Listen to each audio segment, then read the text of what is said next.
የነርቭ ችግር ያጋጥመዋል። ያ የነርቭ ችግር ደግሞ እስከ 25 ዓመቱ ድረስ አብሮት ይቆያል ማለት በጣም በብዙ ችግር እንግዲህ እስከ 25 ዓመቱ ድረስ ሊገፋበት ችሏል ማለት ነው። ሰው ግራንድ ካርድን እንግዲህ ከ25 ዓመቱም በኋላ ይህም መከራና ችግሩ እንግዲህ ሊያበቃው አልቻለም። አይነት መከራዎች በብዙ አይነት ፈተናዎች ያልፋል። የመጀመሪያ ሽያጩን የመጀመሪያ ስራውን እንግዲህ መስራት የጀመረው በመኪና መሸጫ ቤት ውስጥ የመኪና ሴልስ ሆኖ ነው።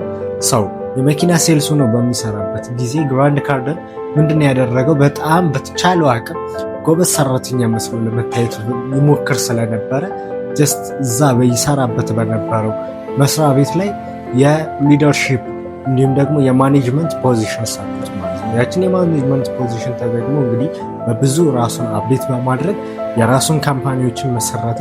አሁን ለደረሰበት ትልቅ ደረጃ ደረሰ ማለት ነው።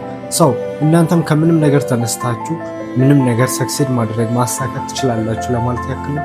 አካውንታችን እንግዲህ አዲስ ስለሆነ ፎሎ እያደረጋችሁ ኮሜንት ሴክሽን ላይ ደግሞ ሀሳባችሁን ጻፉልኝ። ለብዙዎች እንዲደርስ ይህንን ቪዲዮ ሼር አድርጉት።